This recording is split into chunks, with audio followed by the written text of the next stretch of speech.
Hi Kitty Pies, it's Lanickia. I am coming to you with Season 1, Episode 4 of Undertaking for the Nevers.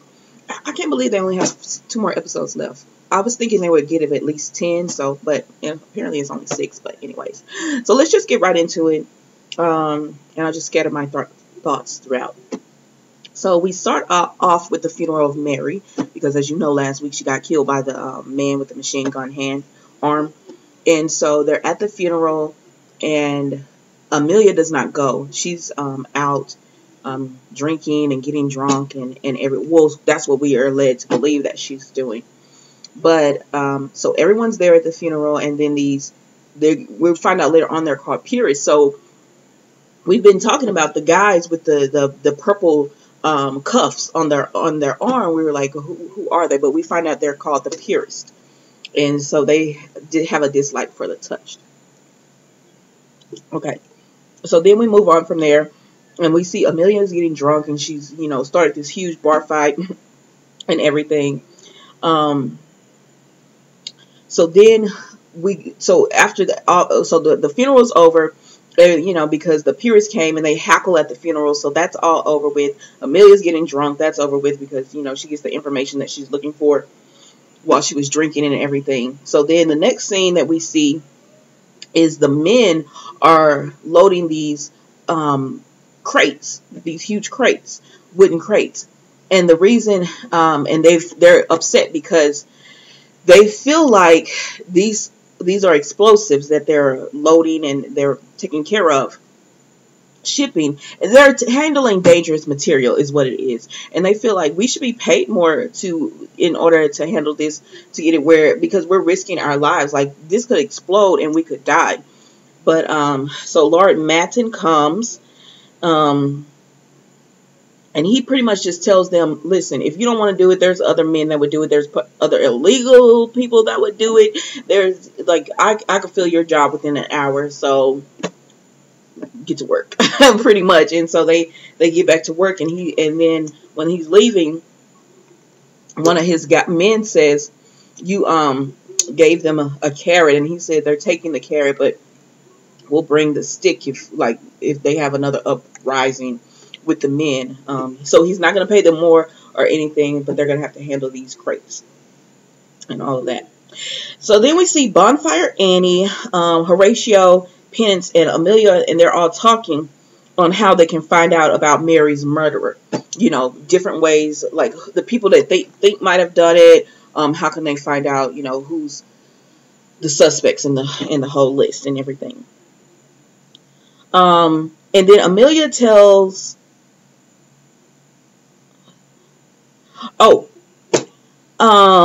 so then Amelia tells them that they need to sort things out about she tells Penance they need to sort out who was not at the funeral, because if whoever was not at the funeral, that might be the person that they really need to look in, do a little more digging into. And Amelia feels a little guilty because she wasn't, she feels like she let Mary down by Mary, dying and everything, because they set this all up to try to bring people there. And, so Mary's singing, and she got killed because of it. My throat is bothering me. I went outside yesterday, and I live in an area that's has a lot of trees, and so there's a lot of pollen. So my throat is it feels like I'm getting tighter and tighter as I speak. Anyways. So then we go, and we see that Myrtle says, so Harriet is upset because she's like, if I were a man, I could get justice for Mary. So Myrtle is in her bedroom, and she's frustrated because she can't get out the words of Mary's song, because she speaks all these different languages but the only thing is she jumbles them all together. Like, she's not, okay, it's not like, okay, for 30 minutes I'm going to speak English. 30 minutes I'm going to speak Spanish. It's not like that. So, but every sentence, every few words, she's going into a different dialect. And so she's frustrated about that. But Primrose realizes, because she writes out pictures and everything, so Primrose realizes, oh, you heard the words in Mary's song. You know what she was saying. So she and Harriet have this plan about, let's get everybody together and find out who Mary, let's get everyone together and find out like who Mary was singing about, what Mary was singing about. We can find out like all these different dialects. So it was really cool to see that actually happening. I jumped ahead a little bit. So then Effie Boyle is a woman. She's a reporter for the Sentinel, and you could tell just by how the men are treating her, this was something new for them. But she's going to speak to the detective to find out what he knows about Mary, you know, what's going on with Mary. And she tells him, I think it's something much bigger at play going on, because, you know, it seems like they're after the touched. And, but he doesn't speak to them or whatever. So, but she seems empathetic to them. So they interviewed the purists that were at the funeral. The detective had them brought in, and they interviewed him. And it's funny because they said, you can't do anything. You can't arrest us for heckling at a funeral. And he said, well, I can arrest you for assaulting a cop. So they're like, okay, yeah, let's go. Let's have a go. And the man sitting there is like, bring in I wrote it down. I can't remember. The ape. The great ape or something like that. And they were like, what? That's you? So apparently he's had, Detective Mundy was a great boxer or something in his day, or a fighter or whatever. Because then they gave up all the information. They didn't want to go at it with him or anything. So we see Lucy, Horatio, Penance, Amelia, and Bonfire Annie are looking at a list of suspects. So they say, okay, everybody go. Take your list and you go and, you know, find someone. So Bonfire Annie is supposed to go and talk to the Beggar King. Amelia is supposed to go and talk to Lord Matten because she sees it in the future that she'll be talking to him. And Penance is going to speak to Augustus. So they're all off on their way. And Lavinia was on the list, which I was happy to see that she was on the list because something's going on with her. And I don't know if they should be really trusting her like they do. So then we see Frank goes in and he attacks Hugo. So he goes in and he attacks Hugo and he drags him into this other room. And Hugo is like, listen, I had nothing to do with Mary's death. And he was like, because you thought she was a rival. And he was like, but was she really? So I'm like, how deep is y'all related? Like, their relationship seems like it was deeper than what they're saying. I thought it was, they would just, something happened with them. And then, you know, maybe other times it happened, but it was something like the detective was kind of ashamed of or something. But now it seems like they really liked each other. But anyways, the detective believes Hugo has something to do with it. So even though Hugo is saying that, no, I did not, he doesn't buy it. And he tells him, my debt is paid for you. There's one thing that you can't, you know, do. And that's, I don't care anymore. Like, you can't do anything to me because I simply do not care anymore. And Hugo actually looked hurt by that. So that's why I'm like, okay, so their relationship was actually, oh, my wig is slipping back. So their relationship was actually much deeper than what they're letting it on to be. But anyways, that was it. So then we see, so Anil is supposed to so Harriet calls Anil and she tells him, get all the girls together, get all the people together so we can do all the dialects and everything. I told you about that earlier. So then Penance sees Augustus. And she starts talking to him, and I'm like, Penance, if you would listen to what he is saying. But she starts talking to him, and she's telling him about she's trying to figure out if he's the murderer. I mean, he's not. She doesn't really believe that, but you know. And so he starts apologizing to her, and he's telling her Lavinia said it would look bad. It would be bad for her if she were to be talking with him or in a relationship or anything. And Penance doesn't really pay attention to that. She thinks he's confessing to murder. And so he has to be, he's like, no, I didn't murder anyone or whatever. And so that was that. But it's just, I think, I was like, Penance, you didn't hear what he said, because if she had, she could have told true, like, Lavinia is supposed to be so rah-rah with the girls, but here she is telling her brother, don't be with one of, you know, the touched women. And Penance is like the nicest one of them all as far as the personality is real sweet, and she would make a really good match for Augustus. But anyways, there goes that. And they just decide they want to be friends. He tells her he wants to be her friend. He doesn't care. He wants to be because he's lonely. Like, the only person he has is Hugo, and Hugo put him into this contract at that brothel. So he doesn't have anyone. So he just wants to be her friend, to talk to her, and they can, go through this whole thing together. All right.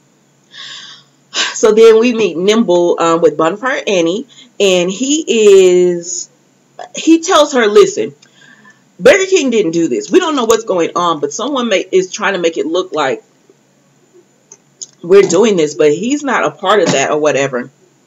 So she tells Nimble to be careful or whatever, and he's like, okay, I'm always, careful, because he's touched as well. But so that's pretty much it. There, he's just saying the Bonfire, he's just telling Bonfire Annie the Burger King had nothing to do with this. So then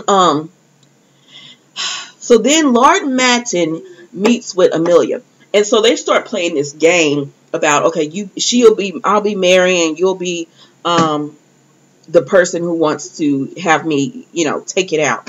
And so at the end of it, what he pretty much tells her is that, he's behind it, and he would do it. Excuse me. He's pretty much telling her, y'all are a threat to our society. He wants it ran a certain way where men are the dominant, and they dominate, and they are in control, and everything goes through them. And that's how he wants it ran the old way. He doesn't want change or anything like that. And so he says that's why, that person took him out. And he was like, and Amelia, and he pretty much tells Amelia, you were supposed to be there to protect him and stuff, and you were not there to do that. So then she gets back, Amelia goes back, and she meets with Penance Lucy and Bonfire Annie Horatio. And she tells them that Lord Matin pretty much just confessed to being the person who's behind all of this. He just didn't say the words. So then Lucy tells them about a shipment, like he has bombs and stuff, and she said we can go bomb up the place, to send a message, because they all agree that we can't have a touch that gets murdered and we have no retaliation against that, or there are no repercussions because of that. So they all agree to this plan about, firing back. Okay, so then Detective Mundy goes back in, and they're like, oh, the chief or whatever is going to be upset with you for going in and barging in there on Hugo. So he's calling Mundy's name, so Mundy goes in there to see what's up, and Madeline is in the room, and she has him strangled, almost hanging out the window. And so the detective talks her down, and he gets her to let him go. But she's like, I had nothing to do with this, and y'all are spreading lies. Like, tell the truth that it wasn't me. Like, that's all she wants. She wants her name cleared from that. And so then we see where the detective is, he's gonna he tells her he'll help her, and then when she lets the man go, he runs after her, and she was like, this is not part of the agreement. And but anyways, he catches up to her, and he knocks her out, and puts her in a sleeper to make her unconscious. And then they're like, oh, he caught her. The police officers come, and they're about to kill her right there or whatever. And he's like, no, she's gonna get justice. Y'all are not gonna be doing her, torturing her while she's in our custody. She's gonna have justice, and that's gonna be that. Okay, so then Myrtle starts talking about the song. I told y'all about that earlier. And then Annie, Lucy, and Amelia break in, and Amelia knows already. She already knew. She was hoping it wasn't, but she already knew that Lucy had betrayed them. And it's because when Lucy got angry earlier in the episode, and she was talking about Lord Matin's office, only someone who had been in it would know it. And so that's what Amelia remembered or whatever. So Lucy I was like, dang, I was liking Lucy. So I was a little disappointed that she turned out to be bad. But it's because, like she said, well, I thought from the last episode that when Lucy held her baby, all the baby's bones broke and the baby just died. But apparently it was like a slow, torturous death because the bones broke and the baby screamed, and then the heart finally gave out, is what she said. So it was really sad to hear that. And she said Lord Matten told her that he could help fix her if, you know, if she worked with him, he could help her. And I mean, it's like, he can't help you. They don't even know what it is, so how can he help you? So then she gets angry with Amelia because she says, you don't know, you know, no pain. And that's when we find out about, you know, how she lost her baby, her son. And so they're going back and forth. And then finally, Amelia's just like, war has casualties. And so she pulls out the gun and she's about to kill Lucy. And Lucy's running and they have a little fight. And Lucy got away. But Penance had given her a pen. And so Lucy would not leave without that pen. And that's Amelia tells Penance later on. And that is the only reason that she let her live, is because, you know, I guess she doesn't feel like she completely would betray them again or be bad, because, you know, she was willing to go back for that pen because Penance had given it to her. So that was that.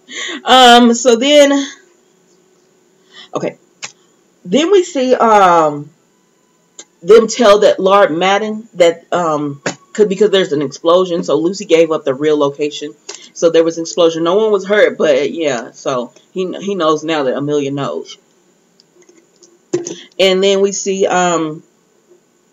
Madeline is in prison. She's chained up and she's talking to God, and she's pretty much just like, well, I don't know if it's God, but she's talking her version, and she's just like, you gave me this torture, and it's not supposed to be like this. This is not how it's supposed to go. I'm supposed to be free. I'm supposed to be taking things over or whatever. It's not supposed to be like this. So then we see Penance and Amelia are talking, and she tells Penance that, you know, she feels bad because she trusted Lucy. Lucy was the first woman, the first touch person to walk through the doors. So she just can't believe that it was her of all people that betrayed her. And she was like, that's why I only trust you, Penance. And so Penance told her that Augustus was touched. And she said she did tell Amelia that she doesn't think he's told Lavinia, because she doesn't think that he's told her yet, because she doesn't think he's afraid to. She thinks he's afraid to tell her because they doesn't know how she's going to react. So then as they're speaking, Harriet, Primrose, and Myrtle come in, and they say, hey, Myrtle had this song, could understand what Mary was saying. And they said, well, okay, what's the song about? Amelia's like, and they said it was actually to you. And she was like, okay. And so they start telling her the words and everything, and it sounds like almost like a mother talking to a child, because she's telling her to, I didn't leave you, and I want to be there. You have to find me before this darkness comes, and then we'll all be safe. We'll all be protected and safe. Because Amelia keeps talking about they just left me on this mission, so she thought she had been left. So the song is saying, no, I didn't leave you. Like I something happened to me, and now I'm here. And I guess she can't find her way back or get back. So you have to come and find me. And so Amelia knows what it means, and she starts crying, like she starts sobbing and everything. So that's how it ended. It was a good episode. I'm disappointed there's only 2 episodes left, but this was a really good episode. I'm looking forward to the next one. I don't know what's going to go on. Like every time you think someone might be good, like Lord Matten, I didn't think he was bad. I mean, I didn't think he was good, but I didn't think he was that bad. And they didn't really have much of Lavinia in this episode. And then with Lucy, I was like, I liked Lucy. So I was really disappointed that she turned out to be bad, because I actually really liked her. So I don't know, y'all. We'll see how it goes in the other episodes and everything. But anyways, y'all have a great rest of your day, and I will see you next week for more of the Nevers.